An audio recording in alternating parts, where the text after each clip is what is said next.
Welcome, everybody. I'm here with Florian from Ferrous Systems, one of the founders and managing directors. I'm Till from KDAB. Both of our companies are involved with the Rust programming language these days.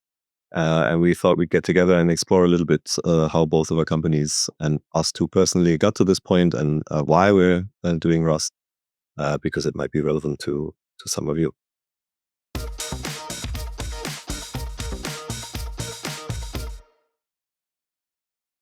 Maybe we should talk a little bit about why would people like us and our customers and your customers be looking at Rust in the first place? What is sort of the high level problem that it attempts to solve? The very high goal is make development of large software better and the way it was found is, first of all, identifying a couple of issues that can just be eliminated. One part of that is memory safety, and that was actually applying a lot of research of the 90s and of the 2000s and actually putting them, industrializing research into a proper programming language that can be used day by day. And the second part of it is particularly compartmentalization of problems. Rust, we know that C and C++ have a problem with unsafety, and that's fine. That's also there for a reason. What Rust has taken as a step is how can we make sure that this amount of unsafety only impacts certain parts of the program, and the moment you're running into issues, you can relatively easy figure out where they arise. So Rust goes very subtle. Like memory safety is pretty often the thing you see on White House white papers and things like, because it's a very identifiable problem. Rust solutions go way beyond that. And the second part is building a tool chain and in a tool ecosystem that actually learns from the experiences of everything that came before. So one of the benefits that Rust has is it's a fresh take on systems programming that was developed in 2015, taking in all the experience from down to the 1960s. I mean, memory safety is usually the sort of the highlight item that people point to when conversation gets to Rust, but there are other memory safe languages, right? We've had Java, C#, Python, things like that for decades now. So as far as I can see, one of the big differentiators of Rust is that it is one of the few things that provides memory safety in the absence of a runtime. So in the absence of garbage collection and sort of these abstract runtime systems like we have at Java, virtual machines, and so on. So it's native performing systems programming level language with memory safety at the same time. And there are other languages that do that, or less prominent ones, like I think Zig is in that camp. But Rust seems to be the one that is on the intersection of those two things, memory safety and the lack of or let's say a deterministic memory handling thing where you don't have garbage collection and you don't have a runtime. So you have the native performance at the same time as the memory safety. And I think, to me at least, that's the sweet spot that Rust fairly uniquely occupies. And I believe that's why it's been pretty successful in the last few years. Another thing is the ability to mix C and Rust code, or C++ and Rust code. Maybe you can comment a bit on that. I mean, yes, that's one of the strong points of the language, and that was actually a deliberate design goal, because if you want to go into the systems programming space where there's already large code bases around, like let's remember Rust came out of Mozilla, and Firefox is one of the largest C and C++ code bases with engineers that have a lot of experience on that. So first of all, it learned from a lot of those experiences, but also you don't rewrite that thing over even the next decade. So it was always an important design goal that Rust can move into those places as a secondary language at the places where it can really play for its strengths. So it's not necessary that there were large projects of building like whole new systems with Rust. It was much more like, let's identify the places in that C and C++ code base that really suffer from the issues where those languages are weak at and that we can't get under check, and replace those by Rust while keeping the known good code around and unimpacted as much as possible, because there's also a lot of goodness in that. Even though Rust is a young language, it is one of the best languages for actually integrating into these kinds of environments because it was a top-one design call. Yeah, that is certainly something we see in real world projects as well. I mean, a lot of our customers, obviously coming from the C++ space, have very large, very long lasting code bases, and they need to keep them around. There's a lot of value in these code bases, a lot of experience. Rewrites are generally not economically viable, no matter what the language. So you have to build on what you have. And if you can then isolate those areas where the value of using a memory safe language and one that is really good at concurrency, like Rust, where that really pays off, if you can use it in those places and then otherwise integrate well with what you already have, that is usually optimal, both economically, but also in terms of use of your resources, your personnel, your time, your money. So that is certainly what we're seeing in terms of Rust adoption is hardly ever, the meme of let's rewrite it all in Rust is fun on the internet, but in the real world, in real projects, people almost universally mix the two, which is why it's so important that that is actually fairly conveniently possible in Rust. Actually, you and I did a presentation at the Oxidize Rust users conference last year in Berlin, and I'm sure we'll link to that. So if you're interested on a more technical level, how to interoperate between C++ and C and Rust, then you can have a look at that. Okay, so maybe, Bo, we should take a step back and talk about why is the issue of memory safety and as they say, fearless concurrency, so being able to write concurrent programs that are robust and resilient. Why is that so important? Is that just to make the world a better place in terms of software quality, or are there more tangible drivers for this? I think those are, first of all, two separate things. The issue of memory safety, I think, is so tangible is because we finally found ways on all levels on how to completely move that out of the picture. It's still one of the root causes of a lot of security issues. And if we can just remove that from the equation, that is incredibly useful. And this is, but the much broader topic is we need corrector software. And if we can identify topics that we can grasp and move out, that is incredibly important.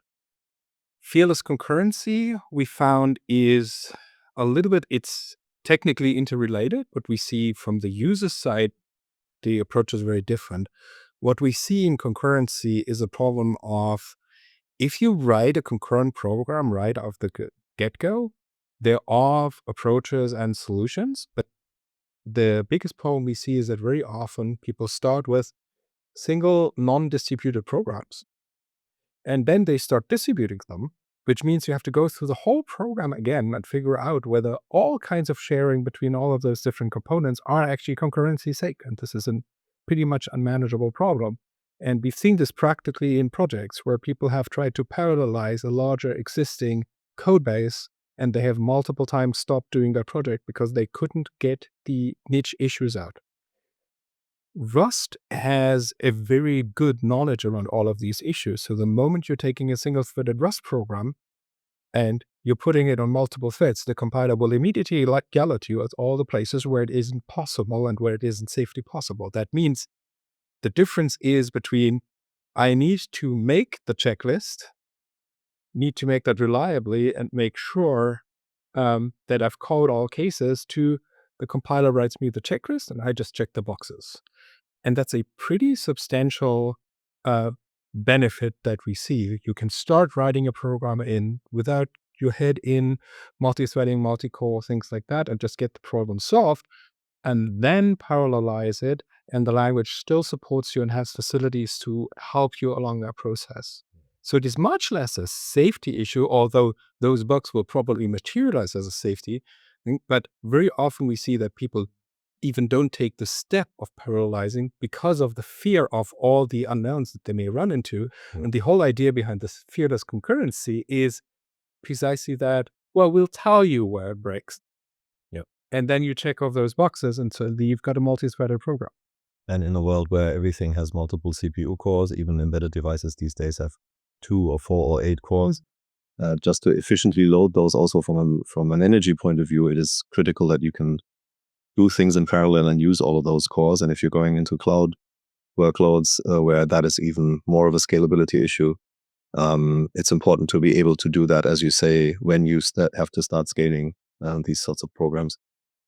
I mean, memory safety is abstractly, of course, a quality issue in itself. It's always good to have, more safety, more robustness, fewer crashes, less hackable software.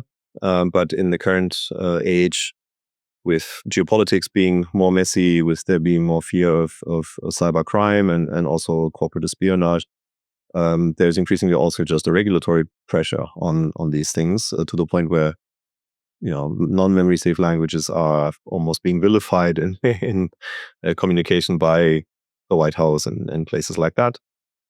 So maybe you could comment a bit on the regulatory environment right now.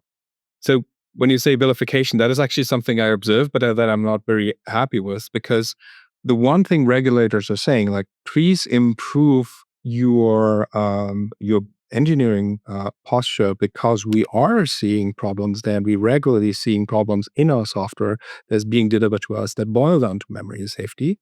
And the thing that we will be expecting is a tangible memory safety story from your side. And there's communications from multiple parties that even say, we even look less at your certification paperwork. We would like to know what tools you use and your particular risk profile and whether you're running into memory safety issues. And that either means using a huge tool stack and maybe something like Misra C and sub languages that enforce memory safety on top of C and C++, or using a language that is already memory safe but has the same performance profile.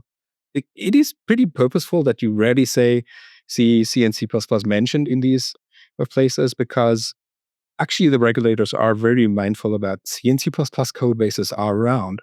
But please step up your engineering to the level of the technical feasible, fixing these issues that are on the other side. There's a reason why a lot of the cloud runs on Java and Ruby and Python, for the reason that there are whole engineering disciplines where memory safety is an issue of the past, of the last 15 to 20 years.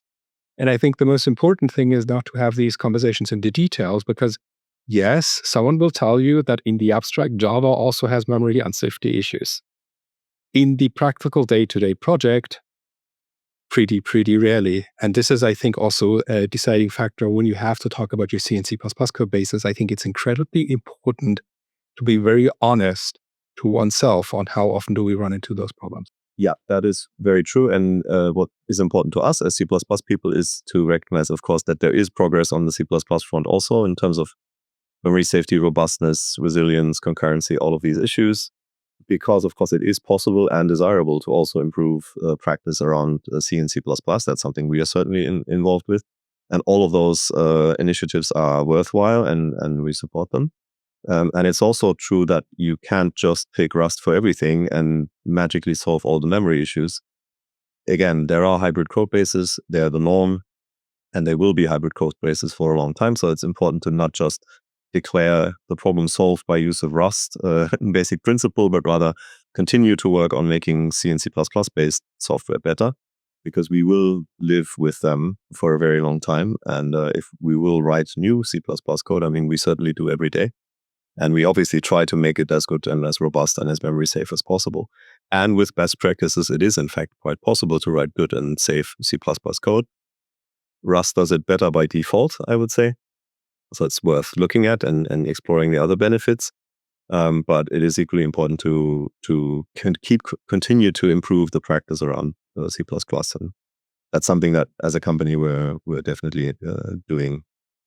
One of the things that's quite interesting to those of us who've been working with C and C++ for a long time is that there is a noticeable difference in the expectation people have from tooling. So as a C++ developer, you're quite used to having relatively rudimentary tooling, I would say. And, if you grew up on VI, that's fine.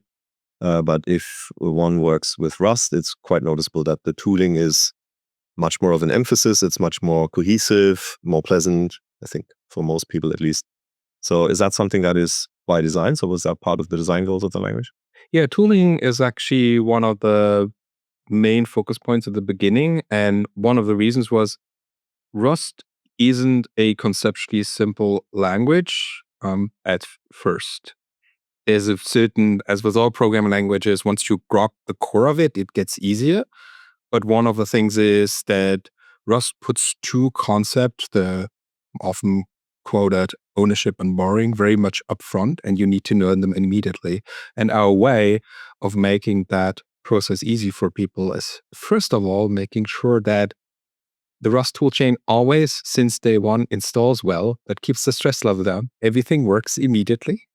Second, that the Rust compiler gives very good error messages, and those evolve over time. They've recently looked at very old Rust compilers, Rust 1.0, those times, 80 versions ago. And nowadays, I find the error messages that people said, oh, those are amazing error messages, quite poor. And there's a shift towards the compiler will have a very good chance of telling you what you probably intended and what you should write instead. The good thing, on the other hand, is this means the Rust language itself, and this is the counterpart of that, the Rust language itself does not have a lot of rules that basically adjust the code behavior in the hiding. So once you're used to reading Rust code is quite clear. The compiler tells you there's an issue here. You may want to reorder these two things, but it will not reorder them for you. Because later, for someone who reads the code, it is better that the code runs like it's spelled out. So yes, this whole interplay between tooling and so on and so forth is important. The second thing, and that's a little bit more of a lineage thing, Rust actually comes out of an area where it is usual that programming languages do ship with dependency management and library management and all of these kind of things. So Rust also ships with the cargo build and dependency management tool, which allows you to, for example, do better code sharing and rely on common implementations, for example, of common data structures. That is actually a thing where it differs a little bit philosophically from C and C++, where people are very used to re-implementing these things themselves day by day.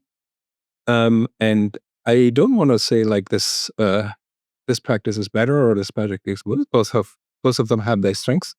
And I think these are some of the complexities that if you're talking about moving your organization or maybe moving into a shared language code base, these are like subtle issues that there's easy solutions around as long as you're aware of them. Mm-hmm. Well, also Rust has the unfair advantage of there being only one implementation, meaning, C and C++ has multiple compilers, multiple implementations of the standard library. It's a large ecosystem that has grown over decades. So, of course, it's a little easier to be consistent and do it one correct way if there is only one implementation and there's only one place where you go and only one place where you have to hook into tooling and be compatible and so on. So that is, in fact, an advantage, of course. It's a simpler, easier to handle ecosystem that way. But that is, to be fair, also just part of the fact that it's 10 years old and not 40 years old. Because, of course, life gets more complicated as water flows down the river in general. So we discussed memory safety as a big driver for why people look at Rust. Are there other things? One big driver currently is also energy efficiency. So similar to people going to C and C++ from, for example, Java to keep the memory footprint down, the general energy cost and the runtime cost. All of those reasons why people would choose C and C++ over other languages in that space also apply to Rust. So it's another option in that space. I guess if you're using something like Java in the cloud and in the backend, or maybe Python, and you want to retain the memory safety but get to a systems programming native performance level, then Rust would be sort of the logical choice for that. Is that something that you're seeing? Yes, we are also seeing quite a few mixed code bases of memory safe languages that want a memory safe systems programming language to make sure that this property is retained. So they're not crossing over into memory unsafe. Yeah, and I think I have seen people re-implementing Python modules in Rust. So when the backend implementation is done in Rust, and then the front end is a Python library. Yes, very similar to where people would use C and C++ in the past. The patterns are quite the same. It's another option that you're choosing. that's available for choosing. And the mechanism is quite similar. So if you have experience with implementing these modules in C and C++, consider Rust as an option. Mhm. Okay, so if your interest is piqued and you do want to start exploring Rust, maybe we can give everybody some starting points. I know you guys provide a training that's called Why Rust, which I believe is more in towards decision makers. Yeah, so we've been doing training for 10 years, so we have a wide portfolio for addressing quite a few needs. And the most important gap is also with training management on particularly all of those decision-making factors so that they can properly and tangibly make the decision for, or sometimes also against Rust now, and make sure that this process goes smoothly. Then moving into training for engineers, we've done training for large groups, including, for example, large parts of Google Android, and bring your organization over, helping along all the way, particularly partnering with KDAB at a lot of the places where C and C++ and existing code bases are involved for their expertise. So we have a whole package that we can customize there. And dealing with big clients usually means you need to be flexible on what the actual service rendered is. And we should point out that all of your trainings can be booked through our platform, training.kdab.com, which we'll be linking below the video as well. Other than that, we will be co-hosting the Oxidize conference again this year in Berlin. I believe that's in September. And of course, everybody's invited to attend that. That was very fun and very interesting event last year. There are a lot of videos from last year's conference that we will also link to. Otherwise, feel free to get in touch with either of us two or our teams through the usual social media channels, through email, or meet us in person at Oxidize in September. And yeah, we hope that piqued your interest into Rust, and you will have fun exploring what it can do.